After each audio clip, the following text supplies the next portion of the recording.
রবিবারের দিনটা এতটাই ল্যাদখোর লাগছিল নিজেকে, কি বলবো, কোনো কাজ ছিল না, কোথাও ঘুরতে যেতে পারছিলাম না, কিছু খেতেও পাচ্ছিলাম না, তাই জন্য আর ভালোও লাগছিল না। দিয়ে বুনুকে বললাম যে কিছু খাওয়া, ও কী করলো, ঝটপট বাড়িতে রুল ময়দা ছিল, তাই রুল ময়দাটা সেনে নিয়ে একটা এগ রোল বানিয়ে দিল আমাকে।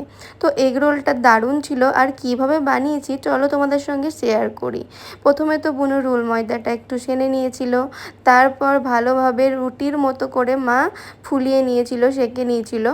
তারপর কি করেছিল, এই যে তেল দিয়েছিল চাটুতে, দেন রুটিটাকে মানে রুল ময়দার যে রুটিটা সেটাকে ভালোভাবে এপিট ওপিট করে সেঁকে নিয়ে তার মধ্যে ডিম দিয়ে দিয়েছিল। তো তারপর বোন ভালোভাবে স্যালাড আর সস দিয়ে ভালোভাবে রেডি করে নিয়েছিল। তারপর আমাদের এগরোলটা কমপ্লিট হয়ে গেছিল।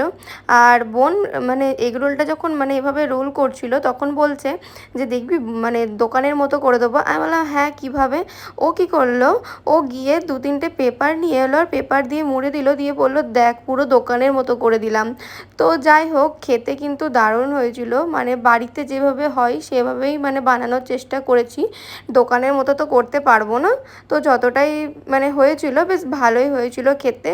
আমি আর আমার বোন মিলে খেয়ে নিয়েছিলাম, ও দুটো আমি দুটো। তারপর রাত্রে আমি আর কিছু খাইনি, এটা খেয়েই ঘুমিয়ে গেছিলাম। তো ভিডিও এতটাই ভালো লাগলে অবশ্যই লাইক কমেন্ট করতে ভুলো না, আর প্লিজ প্লিজ তাড়াতাড়ি চ্যানেলটা একটু সাবস্ক্রাইব করে দাও। আর দেখা হচ্ছে নেক্সট কোনো ভিডিওতে। আমরা না একটা জায়গা ঘুরতে যাব, তো কোথায় যাচ্ছি দেখার জন্য তাড়াতাড়ি চ্যানেলটা সাবস্ক্রাইব করে দিও।